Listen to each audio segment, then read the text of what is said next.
From Tally to Cali. It's time to wake up. Wake up! Warchant.com is your ultimate Seminole sports source. And this is Wake Up Warchant, presented by Vitamin Energy. The vitamins. The energy. Now here's Warchant.com's Aslan Hajavandi and Corey Clark.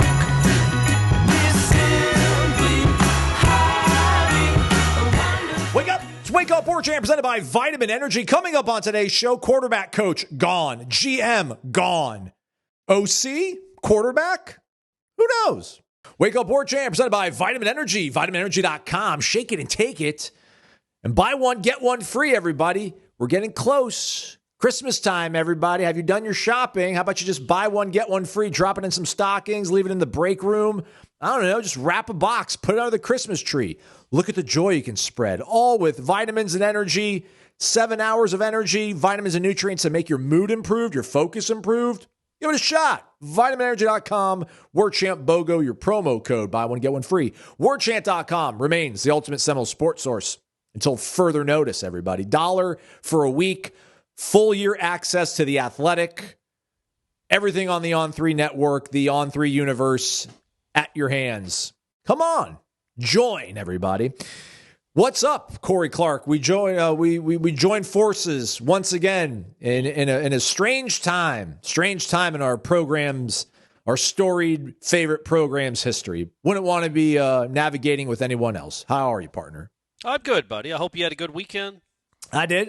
Trust those you did. Is the wedding venue all locked and loaded? Oh, and you it got has the flowers been. picked out? That was a few weeks ago. The flowers venue was picked out like over a month ago. Went and got the cake done, and the cake person looked at us like we had 3 heads because like, so when do you need this? We're like April, and they're like, excuse me, and I told her because everybody in my family. Is that late notice? No, it's like, why are you planning this far in advance? Oh, okay. Is what the vibe they kind of gave us. But it's, there's some things that we're going to do at the wedding that pay homage to my culture and stuff. And, Abby's very involved in everything because, she's got the Martha Stewart, like, alpha gene in her when it comes to planning things out. But, my mom's like, I'll figure it out. It's okay. My brother is going to handle getting us all the booze because he's a GM of a spirit and liquor place.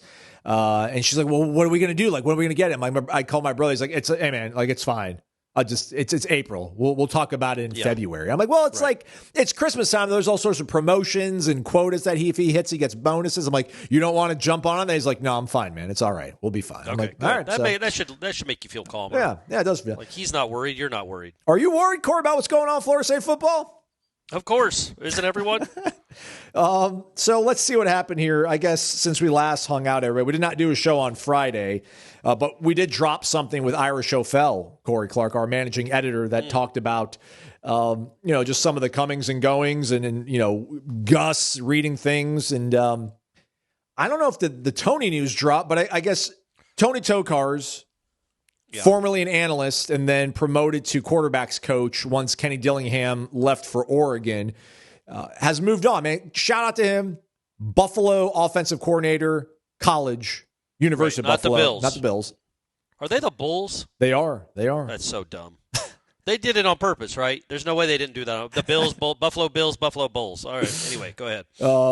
So that's happened. So I guess this also lets us know that Mike probably has no intention of like firing anybody, really. Which is fine, man. Like, listen, we talk about he's a nice guy.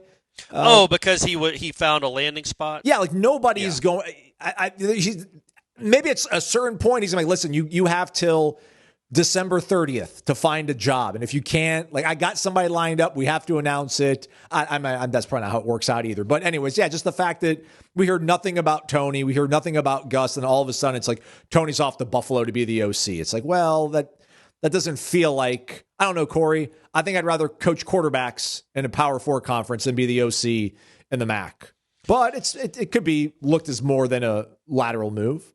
Well, look, I think when we look at this season in hindsight, and I think we even talked about it at the time. Like, again, we didn't get to watch practice. Not a complaint, just stating fact. Correct. We don't know how involved Tony was this year. We know how involved he was in years past because we were there watching. And he was involved with the quarterbacks. He was doing a lot of the coaching. But even I think when Dillingham was there, he was there some of the time doing the coach. But either way, especially the last 2 years, he was involved a lot with the quarterbacks, coaching them. But with Gus coming in, I don't know what he did during practice, and that's not to say that he was doing nothing. I literally don't know what he was doing. He might have been teaching mechanics, as I said a few weeks ago, but he did that poorly if you want to judge from what the quarterback at Florida State's mechanics were this past year. But I don't know what he was doing. I don't know what it seemed like he was an odd man out. Like Gus has his own people, a couple GAs that he brought in, or at least a GA. Analysts, an analyst that came in. Gus is Gus, so he's working with the quarterbacks too. I don't think Tony had much of a role last year at all. Like I don't think he was impactful at all, one way or the other. I'm not saying he's I'm not absolving him of blame. I'm just saying that I don't know that he had any impact on practices, game planning, mechanics. I think that was all Gus oriented. For sure. So with that said, it's like this feels like, okay, we're not doing that again. We're not going to just pay somebody to stand there. I mean, I don't know what Tony was making at Florida State, but I'm going to guess it was $600,000, as far as we know, to do nothing. Not that he can't do it. Not that he hadn't done well with Jordan Travis and had good moments in this profession. He might be a rising star.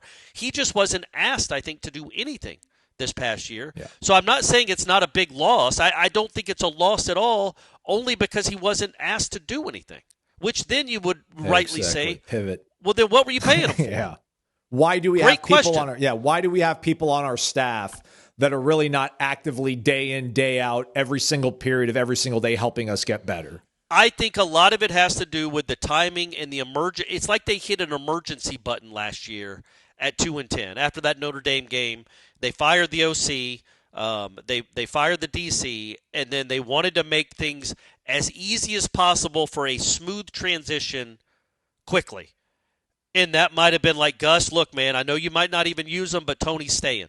David Johnson's our recruiting coordinator. We're already deep into this recruiting cycle. It's signing day. We're not firing our recruiting coordinator because you don't like him as your running backs coach. You want to bring in your guy from UCF. No, you can come.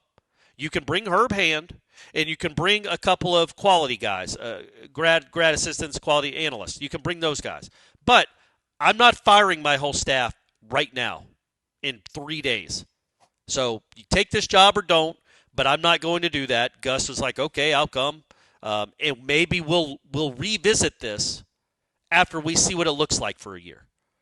And now they've seen what it looks like for a year. Clearly, this is speculation, but it seems kind of obvious. They didn't like the marriage with David Johnson because he's off somewhere else. And obviously, they didn't think Tony Tokarz was adding anything of value because he went to be the Buffalo. And again, that's not that he can't do it. It's just that he wasn't doing anything. So what do you do now with the quarterbacks coach? It's all just still so up in the air. They might hit a home run with all this, man. I'm not going to sit here and just be negative for 50 minutes. They might hit a home run with all of this. But, does Gus have his own QB coach in mind? Are they going to elevate from the staff that's already here? Is Gus even going to be here? Can you do that, though, Corey? So, again, to the point, if we're kind of, to a certain degree, absolving Tony for whatever was happening at quarterback this year because it was somebody that Gus had handpicked, and listen, there's some dot connecting done by our Matt Lasser about analyst Brendan Bogner, who came with Gus from UCF last year. He pretty much seemingly was the de facto quarterbacks coach. I mean, can you promote him? I mean, for all the ails of the quarterback position, can you then upgrade the guy that was like in the shadows as your quarterback's coach? Like, can you actually now put the title on him? Sure. I guess, look, man, if you're giving Gus the keys and he's keeping the keys, then I guess I would be like, do you believe in, again, this is all speculative that Gus is coming back because here we are, what day is it now, December 15th? And no announcement has been made. So let's just work on the premise that Gus is coming back. Well, give him the keys then. Let him bring in who he wants.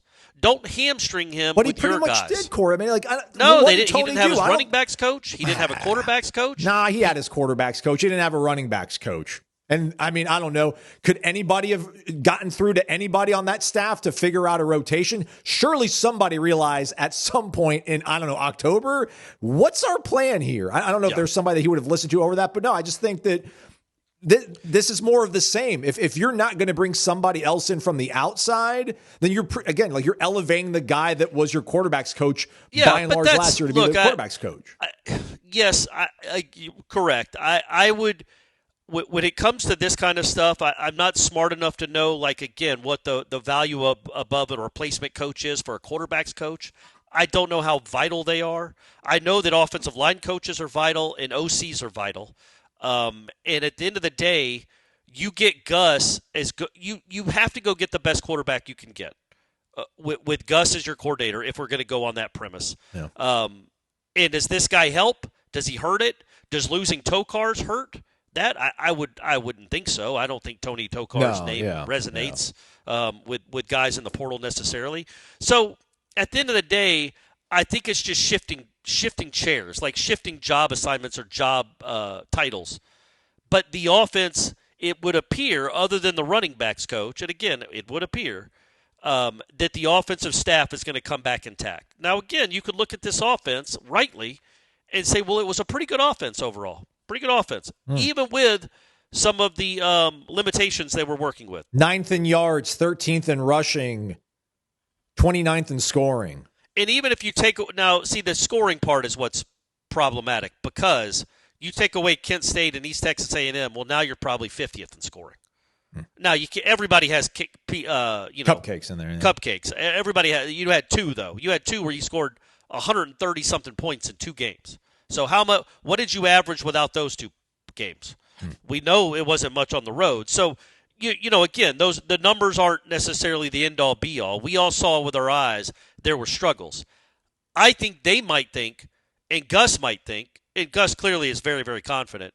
You give me a better quarterback, or maybe let's put it another way. That's who I'm going to go get a better quarterback, and watch what this thing looks like.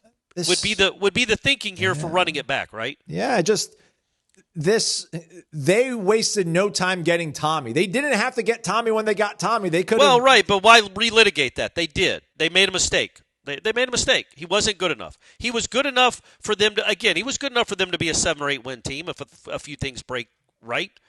But he wasn't good enough to be elite. He wasn't good enough for that offense to be elite. He just doesn't see it and throw it well enough. Well, there are guys out there, but many. Dozens upon dozens that are better quarterbacks than Castellanos, and they are all available.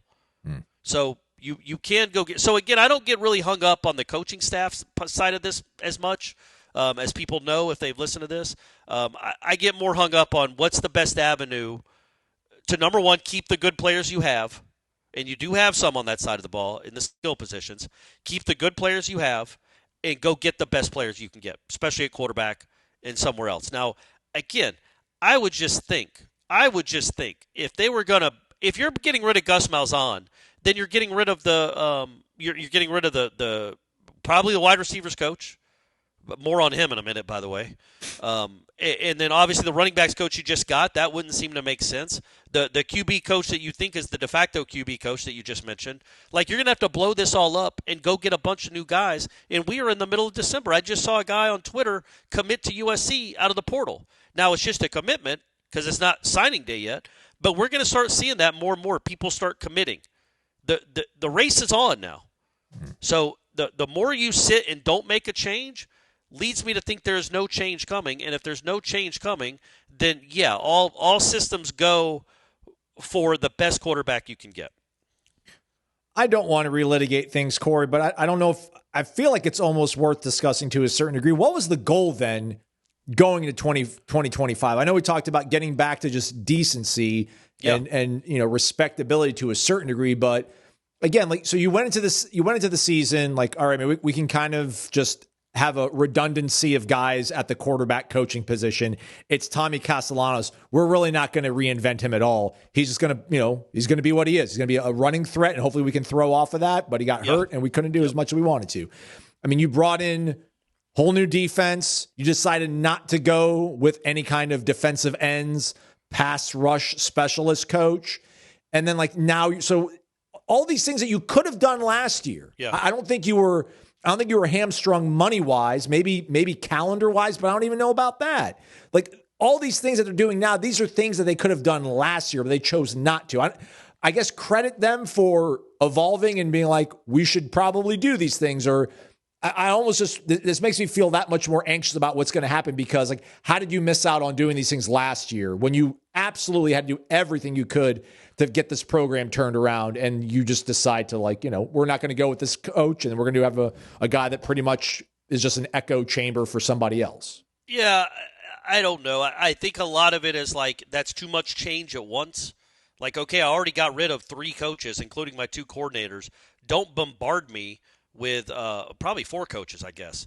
Don't bombard me with all these other things I've got to do, like right now. Like, let's see what this looks like for a year. Let's experience it all together. We'll see what works and what doesn't, what's positive and what's negative.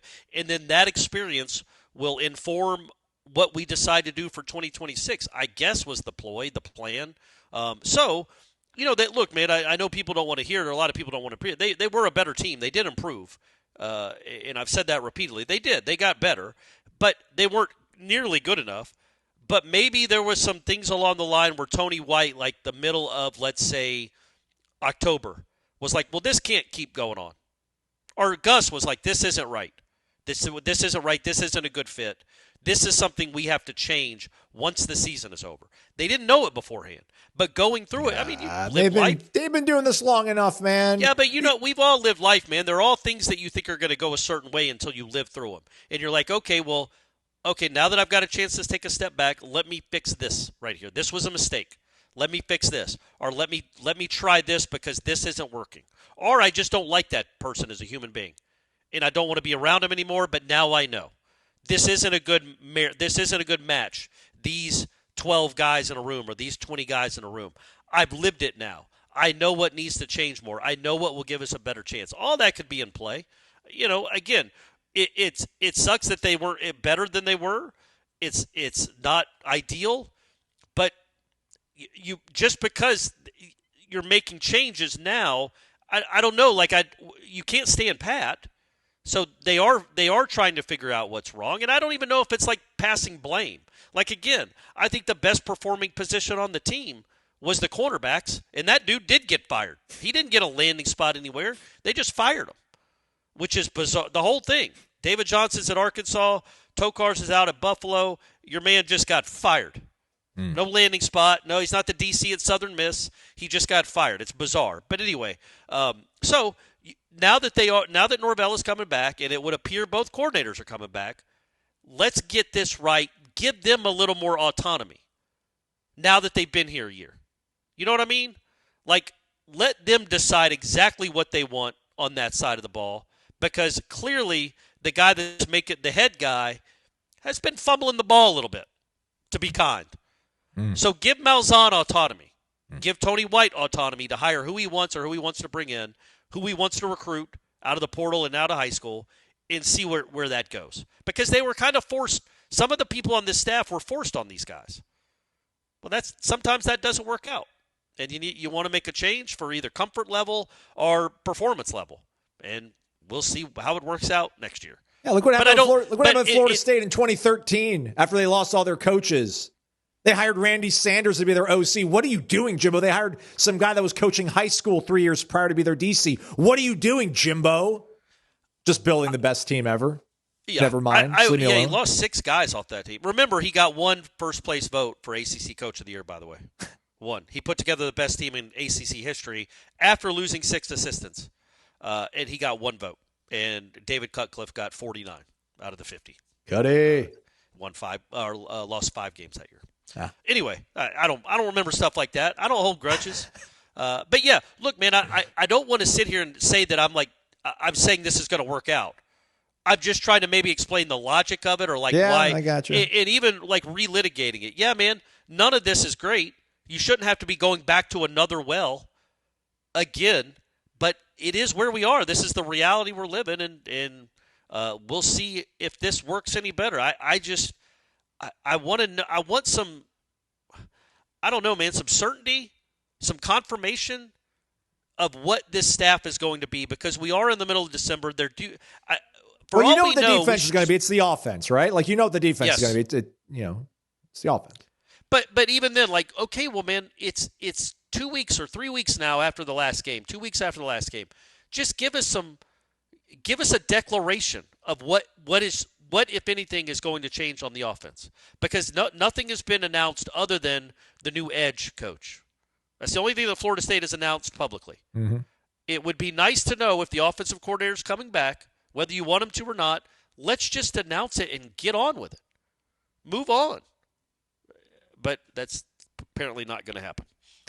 What is going to happen are good times, delicious food, and reasonably priced beverages. It's all at one place. It's called the Corner Pocket Bar and Grill, 2475 Appalachia Parkway. Daily lunch specials from 11 a.m. to 3 p.m. Only $8.99 entree and side dish of your choosing. Tuesday night trivia night, Thursday night bingo, live music on the weekends, darts, billiards, TVs, jukebox. They got competitive dart leagues and stuff too there, Corey, right? I think like maybe even pool.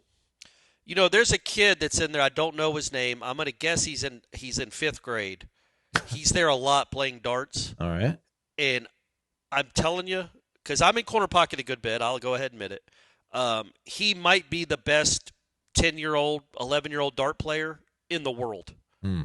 It's unbelievable. Nice. And then Stephanie's like, well, what's he going to be like when he's 20? Or when he's going to be the best dart player of all time because he's been doing it for so long. I'm like, yeah, but he's going to be a foot taller, and his arms are going to be longer. The trajectory is going to be completely different. He's throwing up at the dartboard right now. And it's incredible to watch. Anyway, so if you want to come see that, come see that. But, yeah, they got dart leagues all the time, cold beer.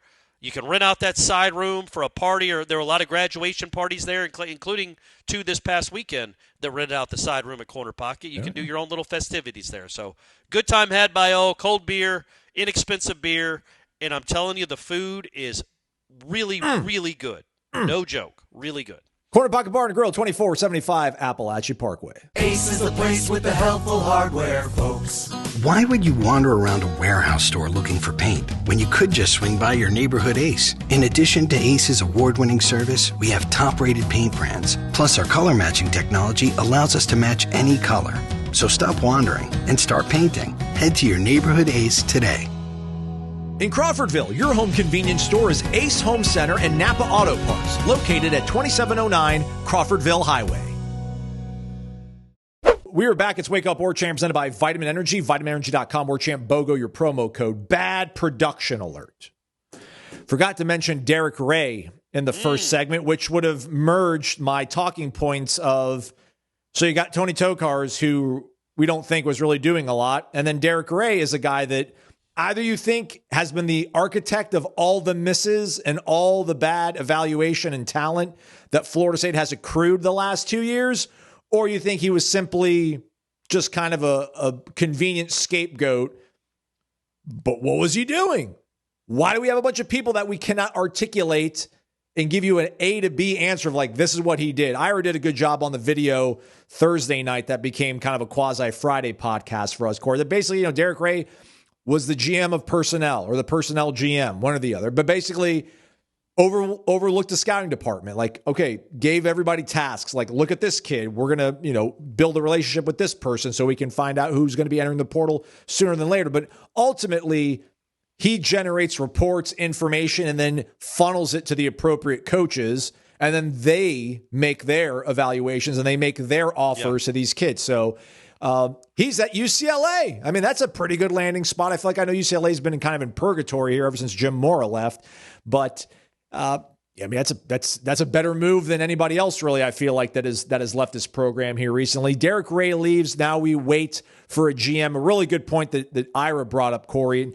And the idea, the thought, the hope, perhaps, right, of this singular, strong-armed, very keen-eyed general manager is probably not going to happen. It's going to be some sort of hybrid where they will work in concert with Norvell, and Norvell probably has veto power. But some of the names that people are floating out there, guys like, Brian Sanders, who, was a Florida State alum. I think he's with the Broncos for a little bit. But then Martin Mayhew, right? Martin Mayhew's a guy that's been around personnel for a long, long time. You can't hire those two guys and then be like, you're going to take orders from Mike Norvell. So where do we think they're going to go from here? Well, they're going to hire someone. Me personally. Yeah, but what type of guy? What kind of role? Yeah, I don't know. I know what I would like it to be is somebody that has final say, because, quite frankly, Mike Norvell doesn't deserve final say when it comes to roster personnel. I mean, look at these. We're in year 7, folks. Like, he doesn't deserve final say. Let's try somebody else on for size. But that said, going back to Darrick Yray real quick, we understand, like, Darrick Yray clearly wasn't good at his job, but he wasn't the reason that Florida State was bad. The reason Florida State has been bad is because Mike Norvell employed Darrick Yray. Even if you want to say Darrick Yray is the reason they got all these guys and Mike Norvell trusted him too much and he let Mike Norvell down with all his recommendations, at the end of the day, it is Mike Norvell's program. So he gets blamed for it. That's a bad hire. He wasn't good at it. Or maybe he was great at it and Norvell kept overriding all the players he did want. It's like, no, give me that guy that's not all that fast or aggressive. No, I don't want the guy that has 140 tackles last year. Give me the guy that had 11. I don't know if Mike Norvell was doing that stuff, but clearly it wasn't a good working relationship because they produced not a lot of good, results. So me personally, and if I was Michael Alford or Peter Collins or anybody that has any kind of real power at Florida State and sway, I would almost demand it. Like, no, you don't get to do this anymore. You get to run your program. You get to organize practices. You get to decide who gets to start. Whatever you want to do. But the actual signing off on a player from the portal that joins this program, we can't entrust you to do it anymore. Like, at least learn from this guy that we're bringing in that we trust more than you, that's done it at a higher level than you for longer than you. Whatever, man. Like, that's what I hope. I hope it's somebody that doesn't have to answer to Mike Norvell. And it's not like I think Mike Norvell would answer to him. You know what I mean? Like, what are you going to pay? You're not going to pay a GM $10 million.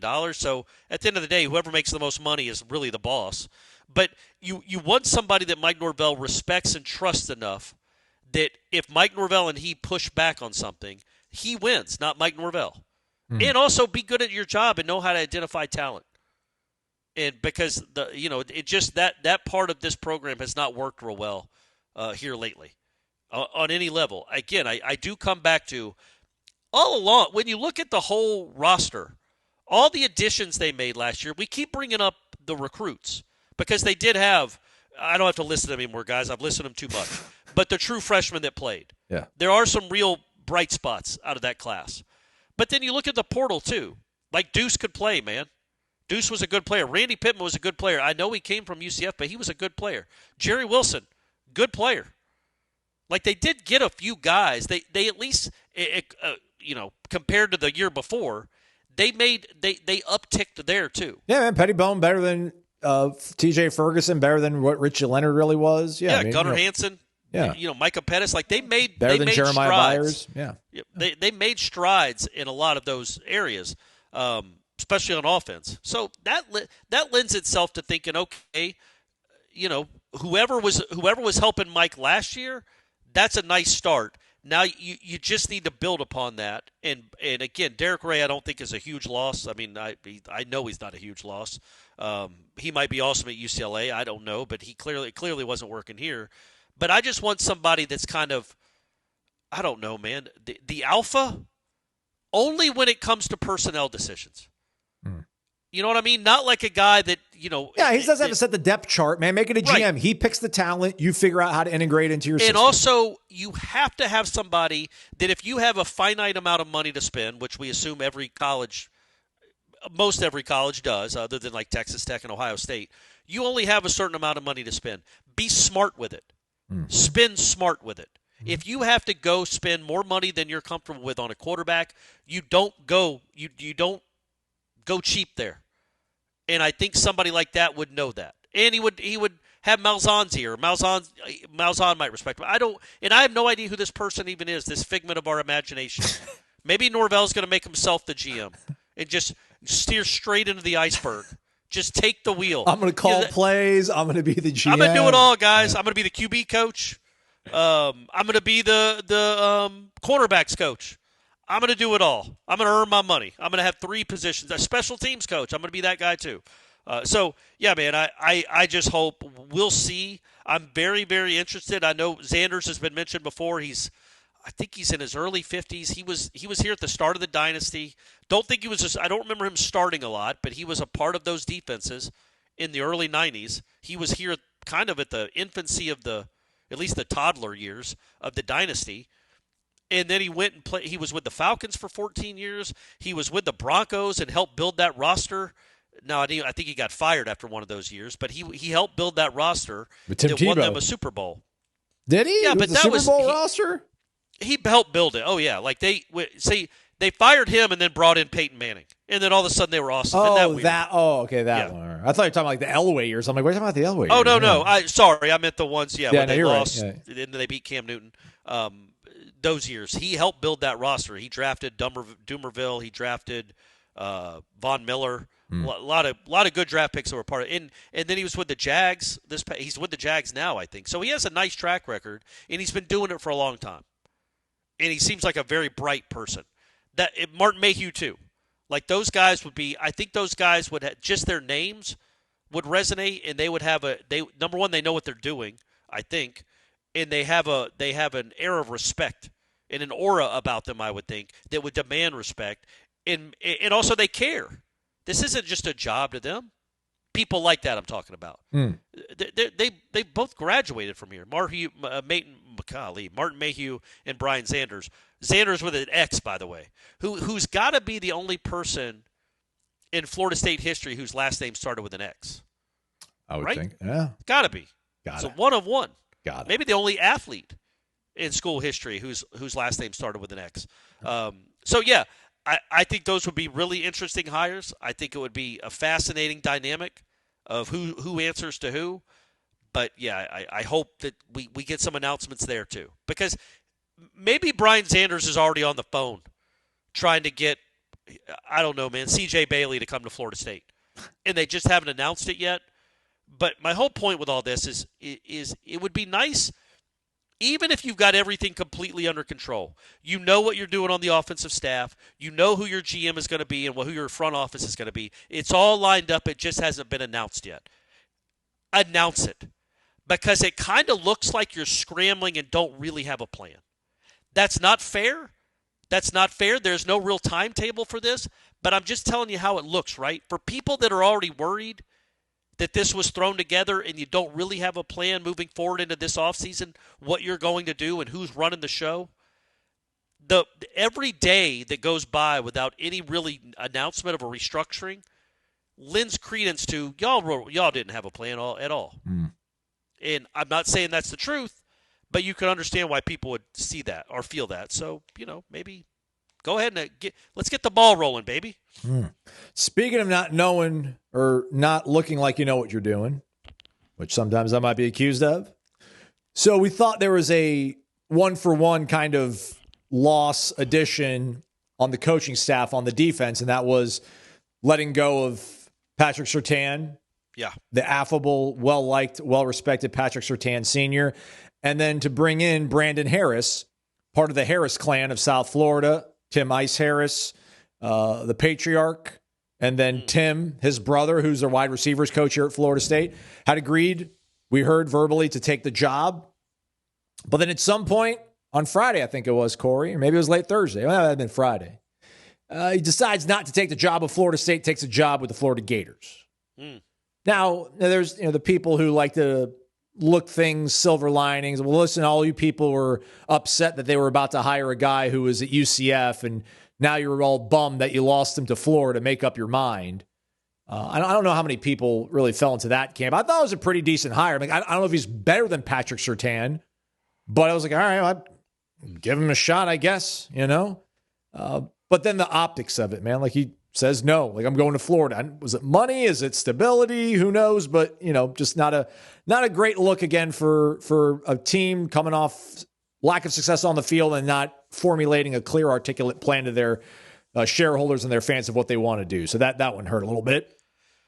Yeah, what the only thing that bothers, because this happens a lot, we know that. Like Billy Napier was here at Florida State for 2 weeks and then went to Alabama. Like he never was. I think he spoke at a recruiting rap after a signing day one year and then was gone a week later. Like this happens a lot. It's a DB position coach. What would concern me is And the only reason it would concern me, because again, I never even heard of this guy.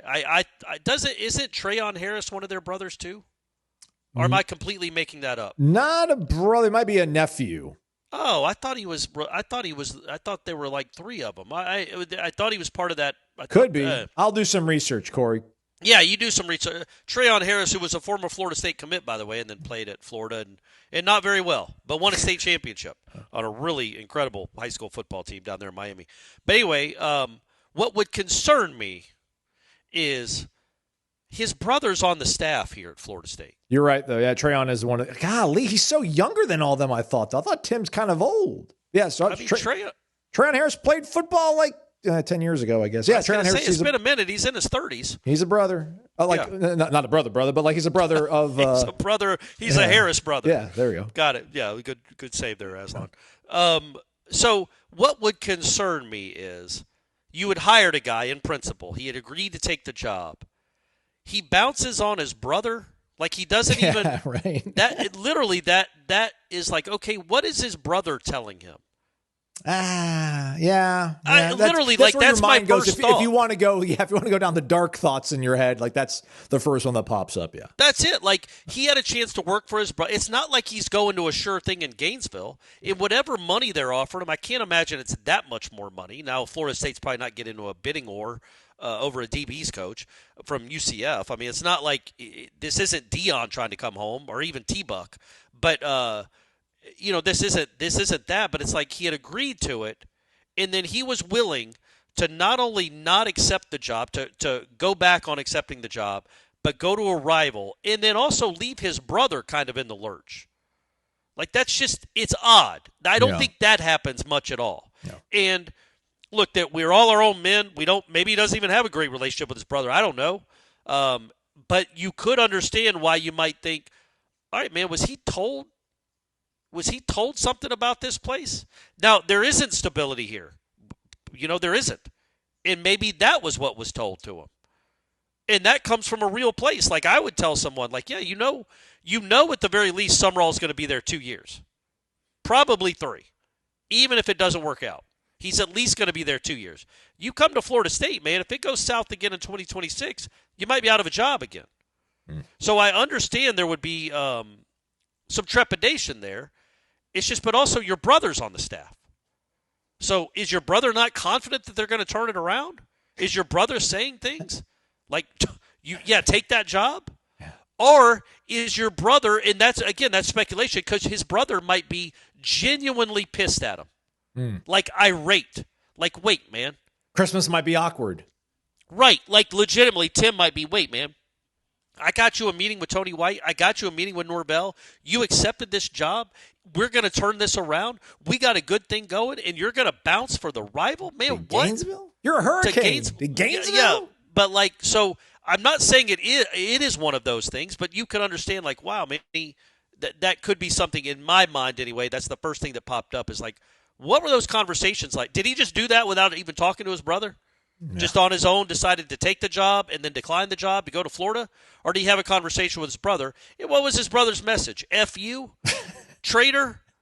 Or, okay, yeah, I guess I'll see you at Christmas. I don't know. But it's all interesting. That's the family dynamics, man. It's interesting stuff. Maybe Trayon's going to be the quarterback's coach. Maybe. Underdog Fantasy Sports, the place to be if you want to get some action in on your favorite teams playing during the bowl season or the playoffs or even the regular season if you're a Hoops fan. Pretty much whatever you want available over at Underdog Fantasy Sports. It's easy. You download an app, you go to a game, you find the players. There's propositions. Will they go higher? Will they go lower over certain numbers? If you're going to do one game and you're going to do more than one player in a game, you got to make sure you pick a player on both sides of the coin. So, for example, first game of the college football playoff this year, Alabama at Oklahoma. We're going to go Connor Talty, the kicker for Alabama, who's not good. We're going to go higher on half of a field goal made. So we think he's going to make a singular field goal. Ryan Williams, 45.5 receiving yards. We're going to go higher. He had 45 the last time around, but this time his body's a little bit more refreshed. He's slight build. He needs time to get that body right. He's gotten that. And then we're going to say John Mateer over 203.5 passing yards. Low number for most people, but that's a huge number for Mateer, who threw for 138 last time these two teams played. But again, feel like perhaps their coordinator, Kane Womack, Alabama that is, he's been looking at some other jobs. He might be a little bit distracted. Maybe he doesn't bring out the fiercest bunch that he has all season long. Put all three of those into a slip, and you get a 4.26 payout. Let's go ahead and put some money on that. Let's win. We need to make up for Corey's losses, everybody. Underdog Fantasy Sports. Download the app today. Use promo code WARCHANT to score $75 in bonus entries when you play your first $5. That's promo code WARCHANT. Underdog, make picks, win money. Underdog Fantasy Sports. Must be 18 or older, 19 or older in Alabama and Nebraska, 19 or older in Colorado for some games, 21 and older in Arizona, Massachusetts, and Virginia, and present in a state where Underdog Fantasy operates. Terms apply. See assets.underdogfantasy.com/web/play and get terms _DFS_.html for details. Offer not valid in Maryland, Michigan, Ohio, and Pennsylvania. Concerned with your play? Call 1-800-GAMBLER or visit ncpgambling.org. In New York, call the 24/7 Hope line at 1-877-8-HOPE-NY or text HOPE-NY. Oh, you still got so much Christmas shopping to do, don't you? And you have no idea what to buy for people. It's fine. That's why you listen to this podcast for Florida State information and gift ideas. Man, I recommend the Ridge Wallet, everybody. I'm getting married, as you all know, and I got groomsmen, and I'm like, what am I getting my groomsmen? And I've always said to myself, the three things you could always give to somebody and they would be appreciated: high-quality umbrella, high-quality flashlight, high-quality electric toothbrush. Who gets those and is like, I'm not going to use this. I don't need it. But they might be a little underwhelmed, like, oh, all right, cool. But they'll use it. The Ridge Wallet, though, they will use, and they're like, man, this is awesome. It looks great. It feels super cool. And it's also safe and secure. I can add an AirTag to this thing, and it will track my wallet in case I lose it. It is compact. It is sleek. It comes with a lifetime warranty, 99-day risk-free trial, and free shipping. What are you waiting for? Head over to ridge.com, take advantage of their biggest sale of the year, and get up to 47% off. And when you're at checkout, try to use the promo code WAKEUP. You might be able to even save an additional 10%. Ridge.com. We're back. It's Wake Up Warchant, presented by Vitamin Energy. warchantbogo, your promo code over at Vitamin Energy. Also, in terms of optics, things maybe not, it's created some turmoil on the message boards, which, by the way, somebody claims that the reason there's so many negative posts on the tribal council, Corey, is that there's a lot of bots on the forums. I don't know about that. Yeah. You got to pay to be a subscriber for that. But there was some stuff that made, listen, I really don't like talking about the economics of the sport any longer. Not because it's damaging the soul and the fabric of what I grew up and loved so much, but it's just continually changing. One day it's, the Big Ten's going to get $2 billion from the University of California pension fund or something. Then the next day it's the University of Utah is going to sell a stake of their athletic. It's a lot to kind of follow along with. But Drew Weatherford of 2005 ACC championship fame, shout out Drew, was on a podcast earlier in the month, and Ira did a nice distilling of kind of the things that were discussed there. But, he and his brothers have their own firm, Weatherford Capital. They've teamed up with Redbird Capital to provide credit financing to the Big 12 Conference. So some people are like, well, that's not great that one of our alums who sits on the board of trustees is giving money to these other schools and this other conferences. But it's credit. They gotta pay it back. He's not just floating. This isn't like private capital, if you will. It's credit, man. They're gonna have to pay this stuff back. So I don't know, maybe he's using the Big 12 as a trial balloon. Like, we'll give you guys some money, see how it works out. And then like letting everybody in Tallahassee, if this thing works out, like they'll be our guinea pigs. Works out, I'm all in. I'll help us out. He didn't go into details on that, Corey, but the headline just looks like, Drew Weatherford, his firm, gives $500 million to the Big 12, and everybody's like, we could use that in Tallahassee. So it's just everyone's on edge, and we need some coaching news, some clarity. Just say Gus is coming back. Do something, Mike. Help us out. That's the word I was looking for 20 minutes ago that my stupid brain couldn't reach is clarity. Just give us some clarity so we can go moving forward. figure out who the quarterback is going to be. You got a couple of weeks for that. Go from there. I'm not smart enough to understand how the private equity stuff would work, how it's going to work in the Big 12, why the Big 12 would do it. What does the Weatherford Group have to gain from it? I assume interest. Yes. Again, maybe if you're a Florida State fan, you could be like, well, look, they're giving them $500 million. They're probably going to get $600 million back, and they can put all that into Florida State. Woo! And they call it, Drew Weatherford Stadium. Yeah. And then, they're going to have more money than the Yankees. Who knows? I don't know how any of it works. I know this sport is in a bizarre place right now, and it would be nice if it got figured out sooner rather than later, but we've been saying that now for, I feel like, half a decade, and here we are. It's basically just it's the unknown right now, and we're getting to the point where signing day's over, the season's over, the Heisman Trophy voting is over, the playoffs are this weekend, I think. They are, the you're first right. round. That's correct. It would be nice for Florida State to have, I'm sure they have a path, but it would be nice for all the people that pay all this money to try to enjoy this football program and to, get good players and to buy seats. Just what that plan is to get better, to get back to where you need to be, to get back to where you're supposed to be. Again, it's not hard. It's not hard to be good. It's not hard to be bad. And Florida State has proven that. Do you want to let us know your Heisman ballot? Fernando Mendoza, Miami native, ACC product, now in Indiana and Bloomington with Kurt Signetti, leading the number one Hoosiers into the college football playoff while we don't even go to a bowl game. Your 2025 Heisman winner. Diego Pavia had a message for you and the rest of your ilk, Corey, saying, F the voters. Yeah. God bless him. Glad he didn't win. What was your ballot? You want to tell us? Can you tell us? Well, yeah, he's not saying that to me because I voted for him.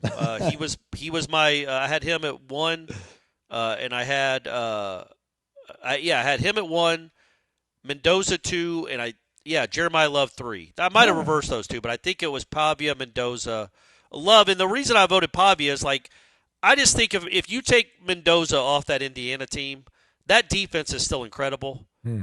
And I still think they win 10 or 11 games.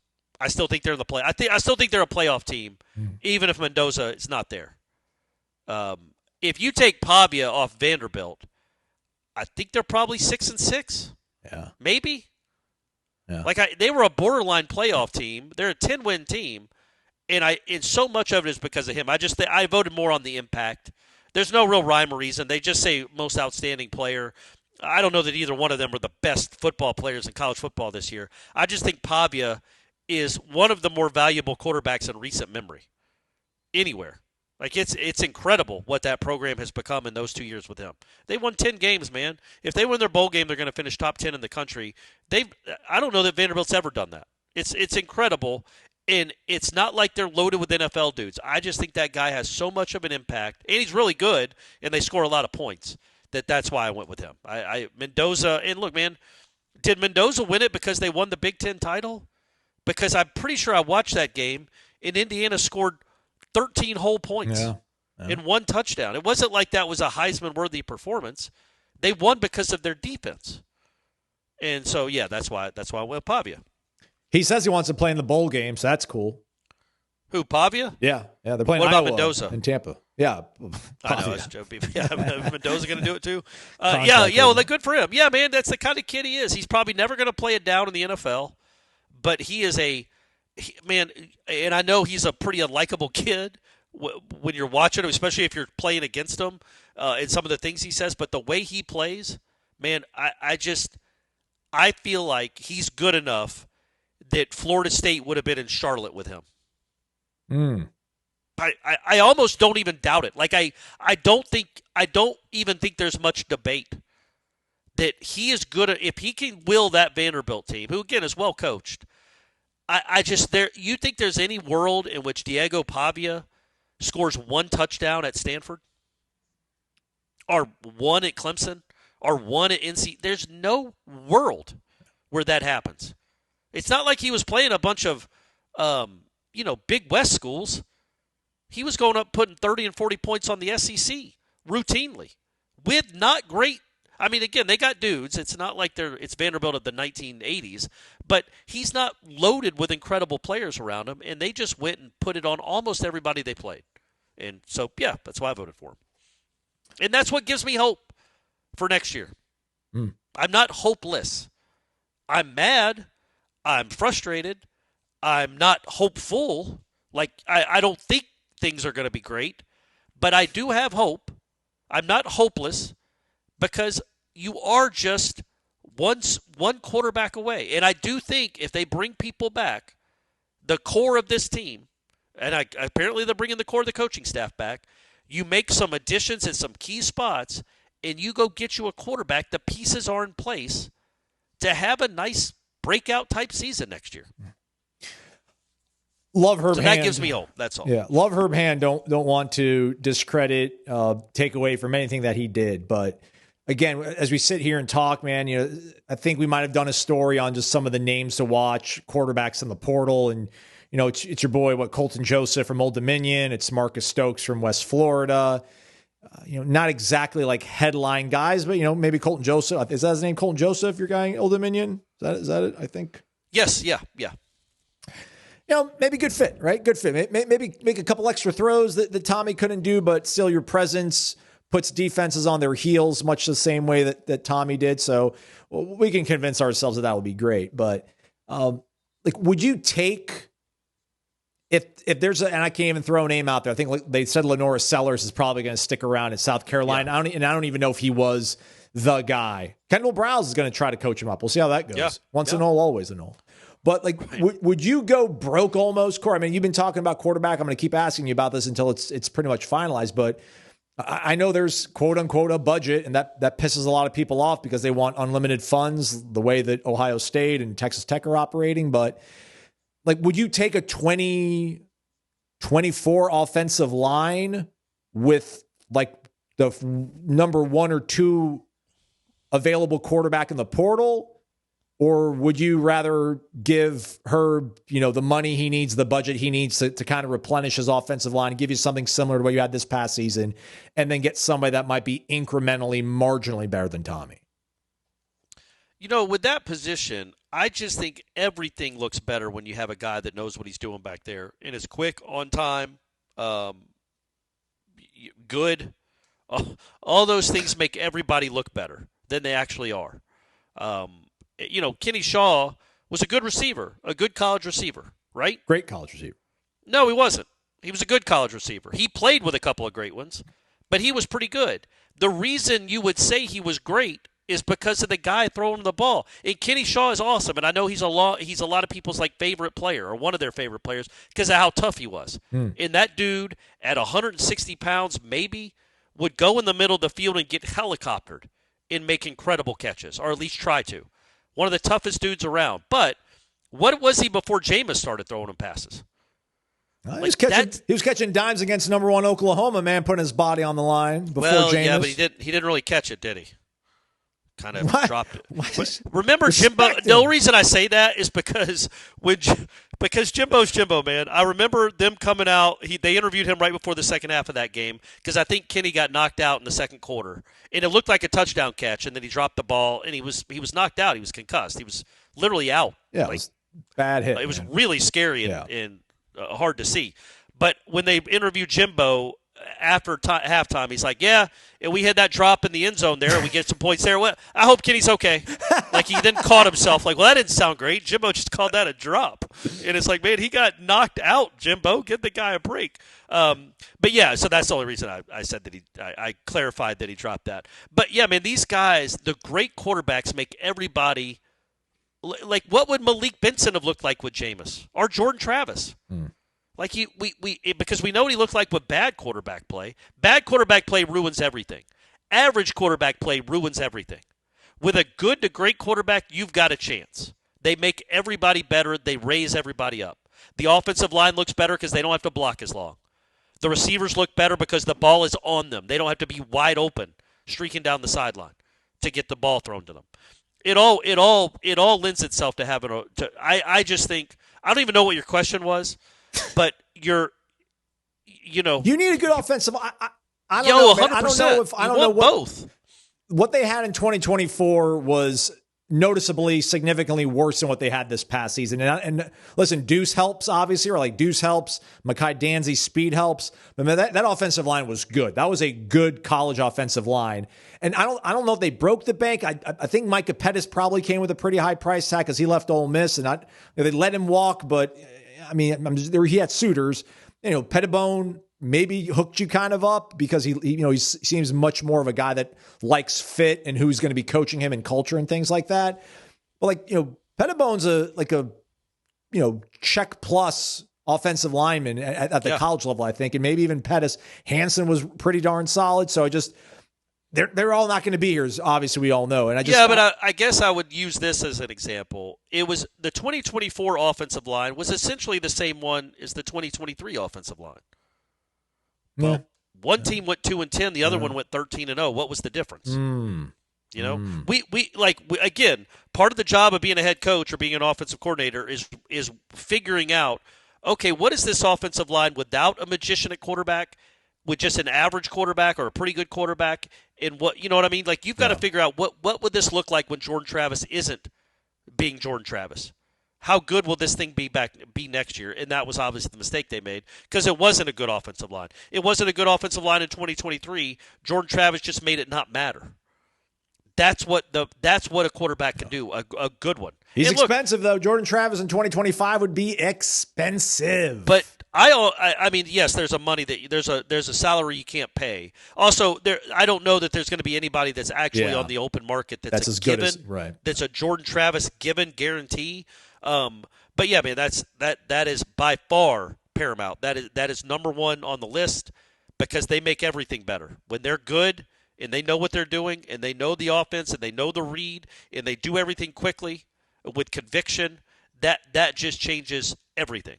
And more than that, it when you have a bad one, it plummets. It just plummets the whole thing. It craters everything. When you have somebody that doesn't know what they're doing or is having a bad game or can't throw the ball well, or it's tough, man. It's tough to survive when your quarterback is just average. I mean, you look at the college football playoff.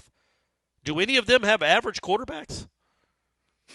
Maybe Georgia, and I think Stockton's pretty good. I think he's made some real strides here lately. Mateer, Ty Simpson. What's my guy from A&M? Marcel Reed. Now, he's looked horrible at times, but he's also been like the best player in the universe a few times this year. Yeah. They're all pretty good. Yeah. They're all pretty good. You can't get by with just an average quarterback. And also I would say AJ McCarron's. I know AJ McCarron's in this field. Right, or Jacob Coker's to keep it closer to home. Jacob Coker won a national championship. He did. Come on, man. He wasn't anything special as it turned out. But so I would just I had a train of thought. I was about that was my fault. That was my fault. But like quarterbacks. What do you want next year to be? Do you want to have a chance at Charlotte, which therein lies means you have a chance at making the playoff? You can't not have a good quarterback. You just can't. You can't. And so you've got to that is in.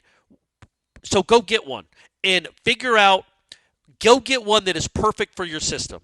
The reason we thought Tommy was going to be good for this system, and he was at times. It's not like we completely whiffed on it. Was because of the dynamic running. But there's also he's 5'10", 200 pounds maybe.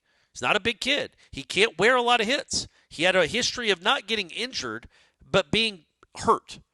You know what I mean? Like he would play through it, but he lost some effectiveness when he wasn't at full speed. And there were a lot of times at Boston College where he wasn't at full speed because he was banged up. He takes a lot of hits.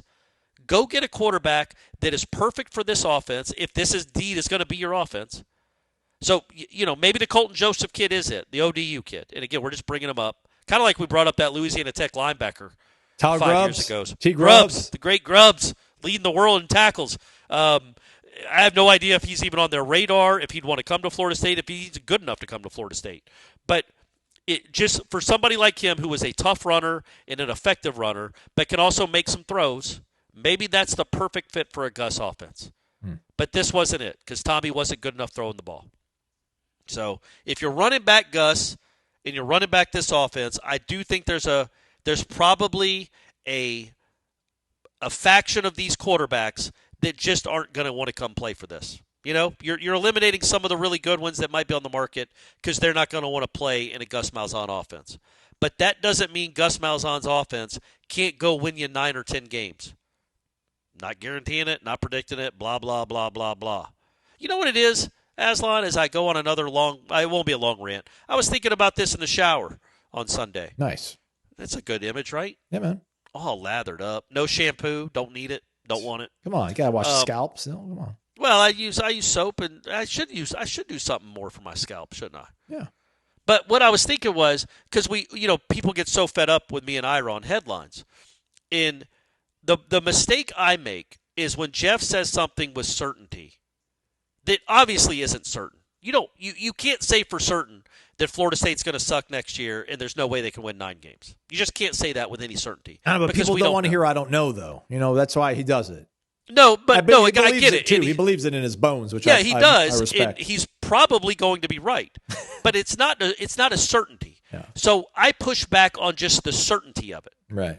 But what I do, the mistake I make, is I sound like this when I'm doing it, as if I'm certain they are going to win 9 games because Vanderbilt's good, and I've got to tone that down a little bit and not be so, because it sounds like, just because of the volume of my voice and the nature of the way I conversate and debate, it sounds like I'm pushing back, and I believe in much of my point of view as Jeff believes in his point of view.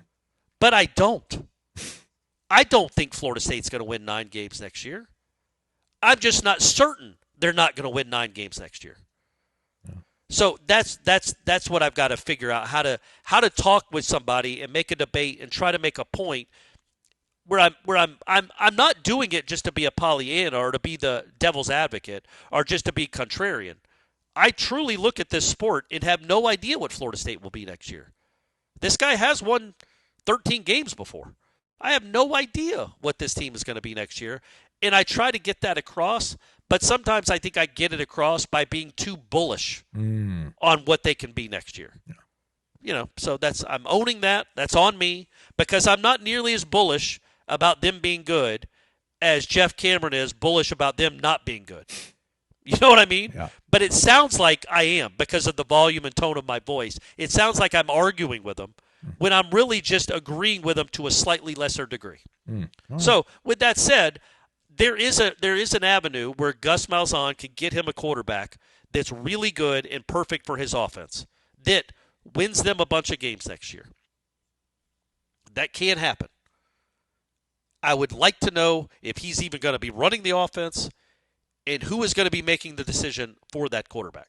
That'd be good information to know as we get closer to Christmas.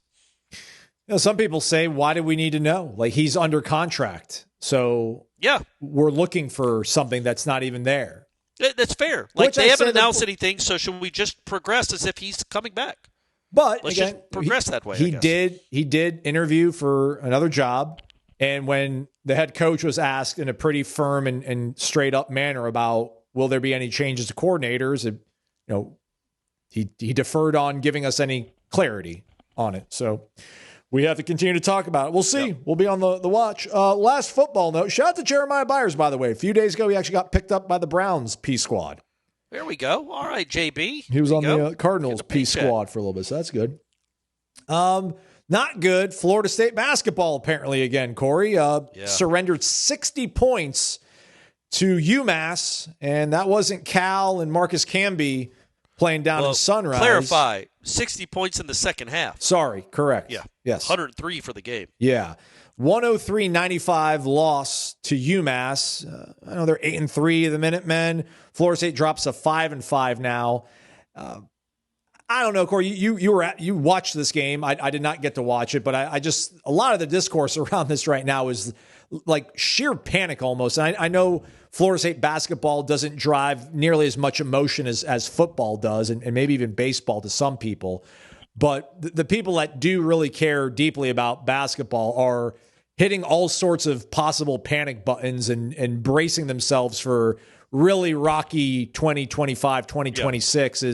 Is that overreacting? Is there time to get this thing right, or are we starting to see some real serious warts that are not going to be able to get removed in time?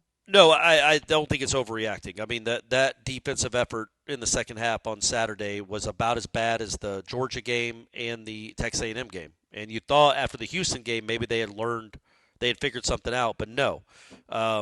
So, I was thinking about what I would equate this to if it ends up going well. And again, we have no idea. Luke's never done this before. We have no idea how this will end up. And he's going to go through some growing pains and a learning curve because he's a first-time head coach. But remember, when you weren't on the beat yet, but when Florida State played Wake Forest in 2014, I can't remember who their new head coach was. It's the guy that replaced Jim Grove. Dave Clawson. Clawson, right. Yeah. That's right. So Clawson was the coach. They came to Doak, and I've never seen an offense that bad. Maybe up until last year with Florida State. But literally, I have never seen an offense like that. It was impossibly bad. It was so bad. I'm like, what are they running? This is fireable. That was one of the comfortable wins in 2014. It was the only one. It was the only comfortable win. And they didn't even play that well that day because they didn't play well any days really for their standards, and they won like 42-3 or something. But what they were doing was that Wake offense that we all saw for the next decade, which is the slow mesh. And they were running the slow mesh. The problem was when you run a slow mesh and can't block at all, it looks like fifth-grade football.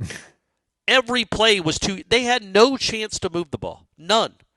But Dave Clawson, to his credit at the time, was like, this is going to be a rebuilding year. We are going to take some growing pains. I'm playing some younger guys. They're going to go through these wars. They're going to get battle-tested, and they're going to lose. But I am not changing my plan. I'm not changing what I do to fit these players that I've inherited. They're going to figure out my system. I'm running my system, and we are going to get better at it after we take these lumps. And they had no chance to even really be competitive that year with Florida State. And I feel like the next year, 2 years later, Florida State needed a fourth-quarter touchdown to beat them. So anyway, all that being said, maybe that's what's happening with Luke. This style of play, if it's not performed well, is really, really hard to watch. Are they at least getting good looks, Corey? Or are there a lot of contested threes? But that's not my problem. My problem isn't what they do on offense. Okay. Now, in the end, I think they got 10 offensive rebounds in the final 2.5 minutes. Florida State did because they were just chucking up threes and getting rebounds. And those were horrible threes just because it was desperation time. But before that, they got good looks. They just didn't knock enough of them down. And the offense was pretty good overall. The defense was abysmal. And the defense, they play with pace. They have a one of the quickest paces in the country. Florida State does. So just by the sheer nature of basketball, you are going to give up some transition points. You're going to give up some dunks. You're going to give up some open threes after you miss a three. Like that's just part of this style. You got to live with it. Like Alabama does too. It's a similar style to what Alabama runs. Alabama's just got better players doing it and more athletic players. And just more skilled players, all that. Probably, maybe, I don't know, just I don't want to say tougher, better rebounders for sure, but just like more defensive-minded, I don't know. But what bothered me about Saturday was these weren't the points they were giving up weren't just like easy, fast break points. They weren't just like a guy getting hot. They were poorly defended. They didn't play all that hard. But I also didn't think they were coached all that well in those moments. Either they weren't, maybe they're coached perfectly, but it's not getting through. There's no explanation for why they give up so many wide open shots, even in half court. That's what bothered me. It wasn't just the runouts because it's a fast-paced game in the layups and transition. They were getting dunks against a zone where it looked like two guys were guarding the wrong person. And that happened repeatedly where the guy that knocked down 4 threes to start the game on the next possession got a wide open three. And that just happens too much. So I don't know what's getting lost in the coaching.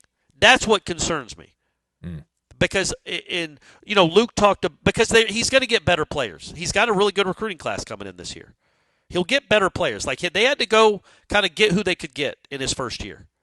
So you hope they can get, and they will, I think, get better players. I think this is a pretty appealing style of basketball.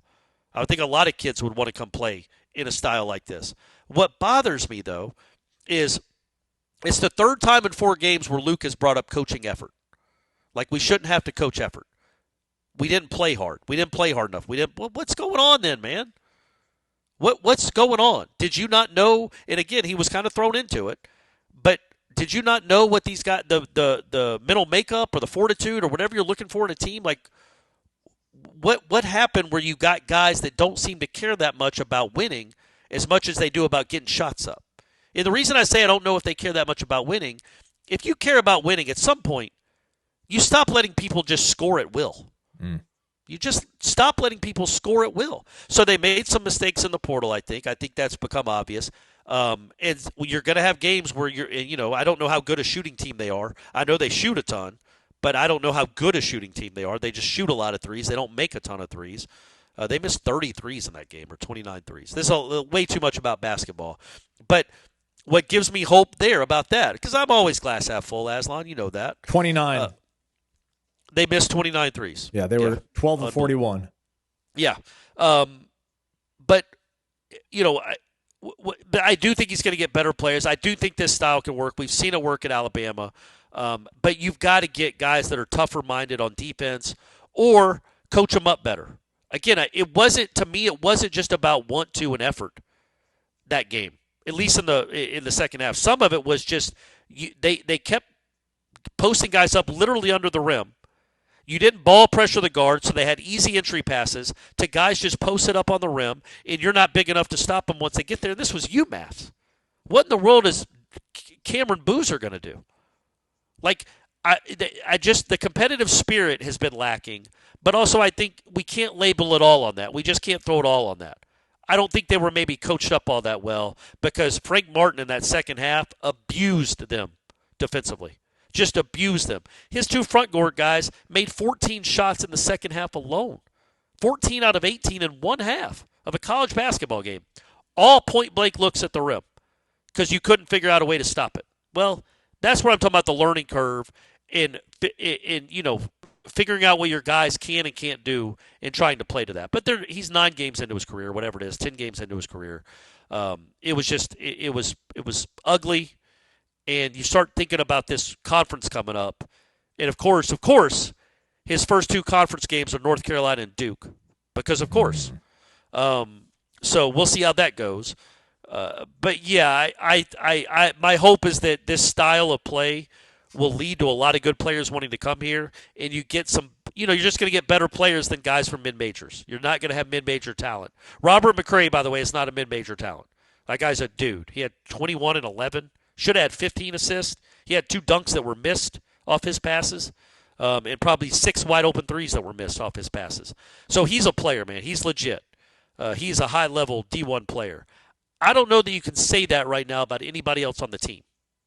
So he's just got to get more talent. But in the meantime, wouldn't you think a team full of mid-major dudes, guys that are supposed to be scrappy. Scrappy, yeah. Yeah, man. But no, they just – it's all about getting those shots up. To me, anyway, is what it appears like. And hopefully that gets fixed soon. But I'm not giving up on Luke as a coach. I'm giving up on this team like being like an NCAA tournament team is what I mean. Like they can make strides. But, the way they started the year, not just the wins against bad teams, but the narrow loss at Florida and the exhibition game against Alabama. When they lost like 109 to 105, I'm like, holy cow, this might be a much better team than we think. And it's like, no, I think they're gonna be, unless they don't get it fixed quickly on the defensive end, they're gonna struggle to win 4 games in the conference. Ugh. Like, it's gonna be tough, man. It is gonna be tough because it's just, yeah, man, they get abused on that side of the floor. At least they did on Saturday. Almost as tough sledding as it was for Wake Forest back in 2014. 39 carries, 40 yards for the Deacs that day. That's unbelievable, but right? They had negative 22 on sacks. Their running back actually ran 12 times for 68 yards. Mario Pender ran for 70 on 5 and a touchdown. What was the final? 43-3, Corey. Oh, I missed it by 1. That's Florida State, though, we were trailing after 1. Wake was up 3-0 going into the second quarter, and then Florida State ripped off 43 unanswered. Yeah, yep. What else is new with that team struggling out of the heart of a champion? Never underestimate the heart of a champion. Yep. What should Michigan do? Man. So DeBoer came out on Sunday night. It's crazy that he was a candidate, but DeBoer comes out and says he's staying. I think Dillingham said he's staying. Ooh. Jed Fish is available, I heard. Is he? He's at Washington, right? Yeah. I mean, I'm serious. They should go get Brian Greasy. Just try something crazy. I mean, they fired Sharon Moore with cause. It's not like they have this huge albatross around their neck. True. Like, all right, man, like bring this guy in, and if it doesn't work out in a year or two, you can cut him and then find somebody else. But anyways, I do want them to get somebody just completely off the radar that doesn't have any coaching experience, just to see Rich Eisen's reaction. Famous Michigan man, Rich Eisen, who gave Florida State all kinds of hell for not hiring Dion, his buddy, who he worked with, even though Dion had never coached at the college level. That's what I wanted. Or maybe it coached. No, I think he had never coached at the college level. No, he didn't. No. Yeah, and Rich Eisen's given Florida State grief for not hiring him. And it's like, okay, well, here we go, Michigan man. Desmond Howard, exact same scenario. Go hire him. And yeah, there's really not a lot to lose because you could get Desmond Howard 2 years for $10 million. Yeah.